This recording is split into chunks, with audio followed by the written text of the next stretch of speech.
From the Premier League, it's the official Fantasy Premier League podcast. Storm Dennis is done and the sun is out, which is bad news for his owners. Today we'll be looking at who's reigning in Fantasyland and getting a full forecast for Gameweek 27. Hello to you, FPL boss. Thanks for joining us here on the Fantasy Premier League podcast. With Gameweek 26 now finally over, we're joined by Duncan Alexander, co-founder of Opta UK. Hi, James. Hi, Duncan. Journalist Tom Williams also with us. Hello, James. Hi, Tom. And also in from the FPL family, Lee Bonfield. Hello, James. Hi to you, Lee. Finally over.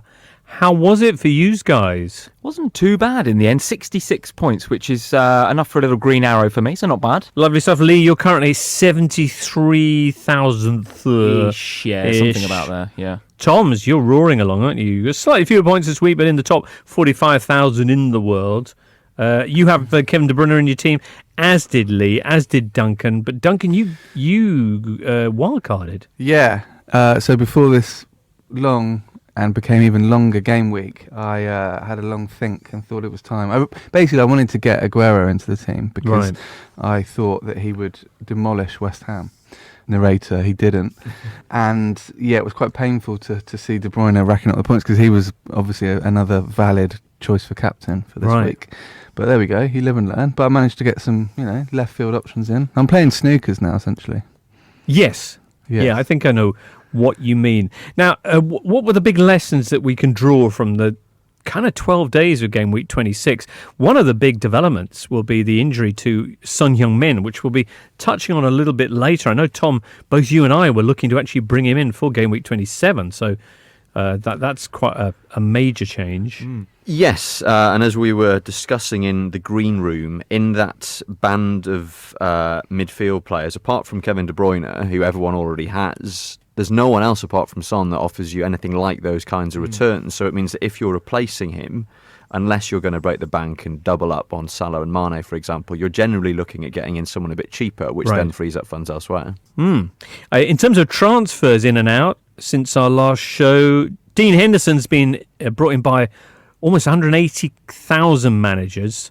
Is he now the best goalkeeping option, do you think, Lee? I think he is, and I think he's proved that throughout the season, but just be wary of the fact that he's obviously got a blank in Game Week 28. He might not play in 31, and there's an upcoming game against his parent club, Manchester United. So if you have got him, make sure you've got a decent backup. So three of the remaining game weeks he's not going to feature in. He's going to miss some minutes, yeah, for sure. Yeah, right. Stephen Bergwijn's another popular choice. 120,000 bringing in a Spurs new acquisition from PSV. Are you down with that, Tom? No, at least not currently. One thing you would say about Bergwijn and Lucas Moura falls into this category as well is that with Harry Kane and Son Heung-min being sidelined, they, you assume, are going to play an even more central attacking role, theoretically should find themselves in even more goal-scoring positions. We saw Bergwijn score that lovely volley on his Spurs debut, so he obviously knows where the goal is. But my feeling with new signings, particularly players coming to the Premier League from outside and also coming in mid-season, is just to sort of hold off and see how they settle in. I think the only thing you can say there, maybe, as a contrary thing, is Bruno Fernandes at United, who has settled in really well, looks really creative, is kind of providing something they don't have, and you can't really see him being dropped at any point soon, unless he gets injured, of course. Bergwijn in particular, I think Jose's liked to play him on the left, hasn't he, so far? Not going to have much competition there now that Son's injured, so I think he's not only hit the ground running, as you were saying there, Tom, but also I think pretty guaranteed starts. Okay, let's have a look then at Game Week 27's fixtures.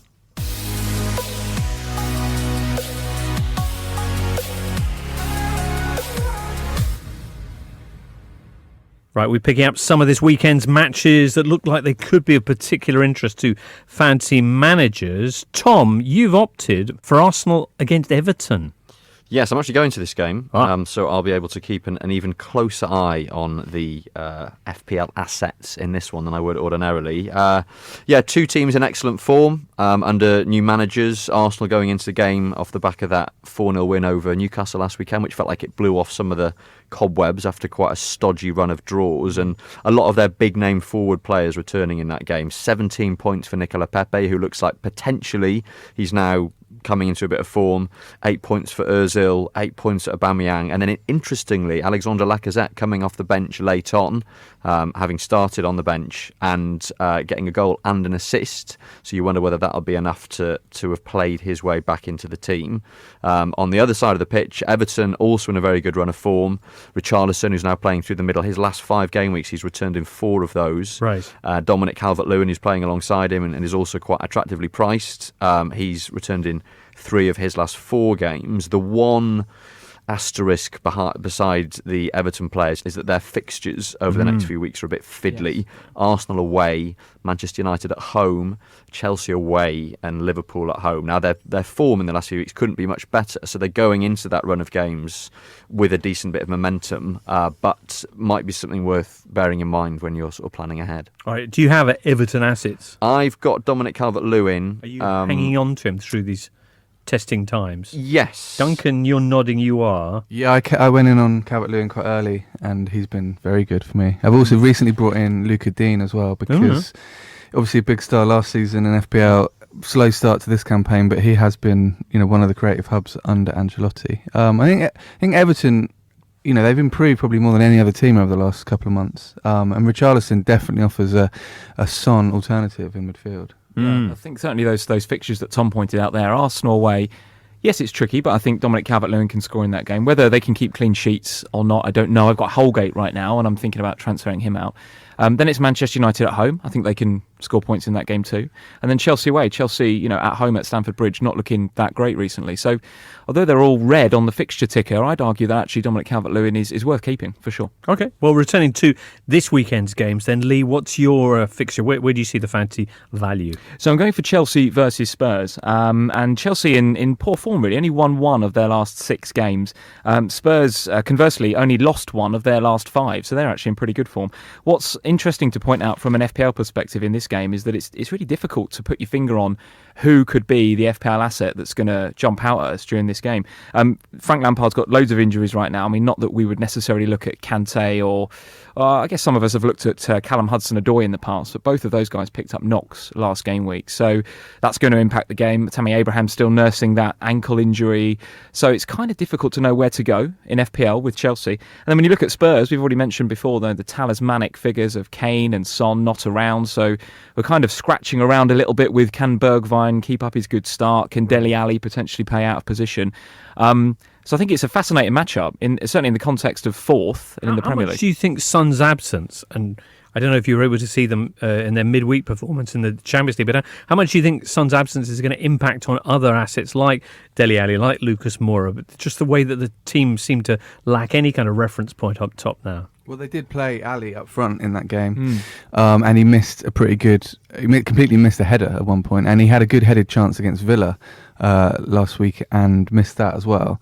And obviously, in recent seasons, his aerial kind of prowess has been pretty good. So he definitely looks like he's out of form at the moment. I think James is right to bring up the topic though. It's definitely going to impact the dynamic of Spurs. Their whole team is set up in a very Kane orientated way, so they play it fairly long sometimes, they go fairly direct, he holds it up and brings the others into play. Now Son's been doing an alright job at that in his absence.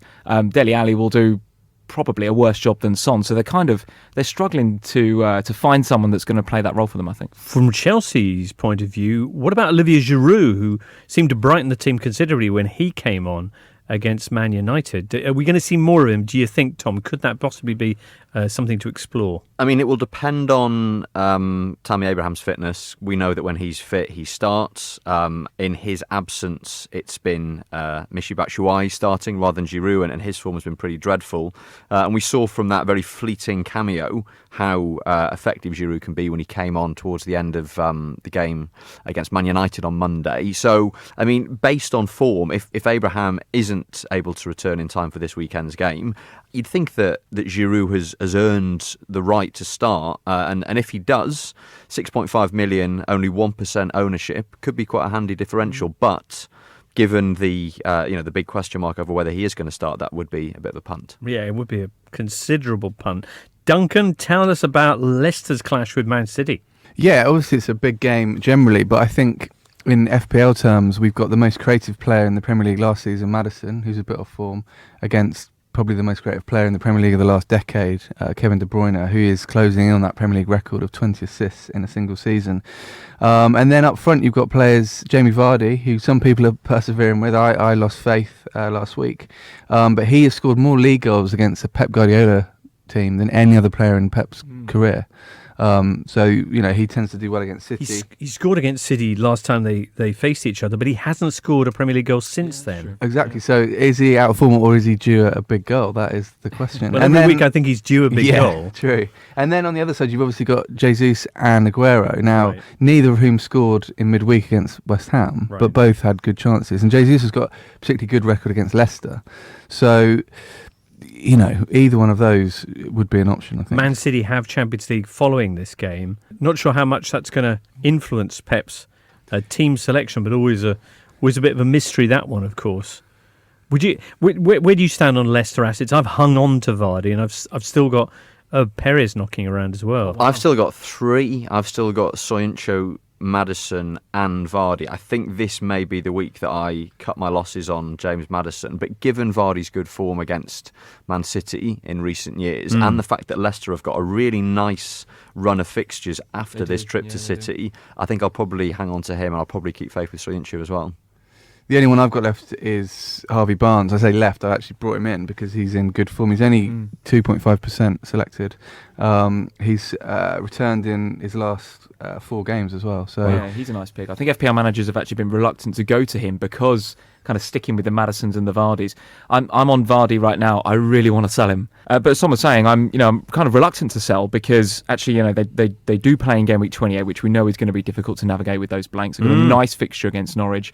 And then after that, it's Aston Villa at home, and then it gets better. So, yeah, a kind of reluctant hold for me, I think. Lee, I sympathise with your confusion over Jamie Vardy because I'm in the same quandary myself. But he's got to be due for a big haul, surely.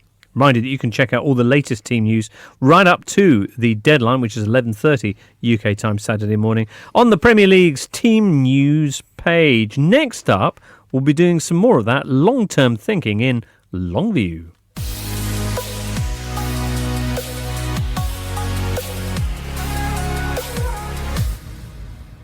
Longview, everybody, having a look at what's in store beyond the next game week. And we've touched on Leicester's very friendly-looking fixtures, but another team who've got great matches on the way, and there's a lot of people saying we should even triple up on their assets, and that is your Wolverhampton Wanderers.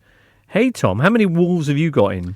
Currently only the one wolf. A lone wolf. A lone wolf in the shape of Adama Traore. But as you say, lots of attractive assets in the Wolves lineup. Raul Jimenez being an obvious one. But at the other end of the pitch, where we perhaps haven't spoken about Wolves as much, people like Roman Saiz, Willy Bolly, very attractively priced. And with that run of fixtures they've got, home to Norwich this weekend, away at Spurs, and then home to Brighton, away at West Ham, home to Bournemouth, away at Villa. Really nice run of games. The one potential factor that could upset the apple cart is Wolves' involvement in the Europa League. Right. So we wait to see how that will impact on team rotation. But certainly some attractively priced players and a really attractive looking run of games. Right. Wolves have games in the Europa League this Thursday and next week on Thursday as well. And that seemed to have a bit of a bearing on their Premier League performances back at the start of the season. On the plus side, though, they will be having a fixture in Game Week 28. In Game Week 31, when a lot of teams will blank, they are guaranteed a fixture. So, and as Tom was saying, they've got great matches coming up in the meantime. Who would you recommend from Wolves then? And would you triple up? I would triple up. Yes, I would. Given the certainty over 28 and 31 in those game weeks, yes, absolutely. I noticed Tom mentioned Willy Bolly there coming back from injury, and since he's been back, they've looked defensively very, very solid. Not quite so good going forward, actually. 2 0-0, so great for defenders, not so great for Jimenez and Traore owners.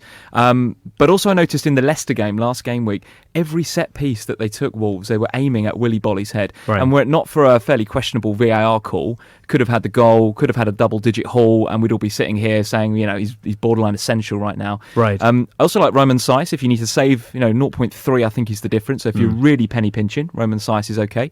But Willy Bolly looks like a really nice option, yeah. All right, sure. Connor Cody and Doherty are the 2 other big options at the back for Wolves. Duncan, how many Wolves players have you got? Are you going to have? I've just got the lone wolf Traore, like Tom. Right. But I think Jota is underperforming recently. He's basically way behind his XG, so he's going to come good in the next few weeks in terms of goal scoring. Okay, none of us have Jimenez. No. And none of us are bringing him in? Don't think so. Okay. If you want a really left field choice, and I know we said don't buy new players, but Daniel Podence owned by 0.0% of players. Oh, wow. What, literally nobody's got it? Apparently. And you think with the... I feel rotten for him. Somebody buy him. Yeah, I might buy him because, to make him feel better. And also because if they are going to rotate the squad with all these Europa League games, right, he's come on as a sub in the last 2 games.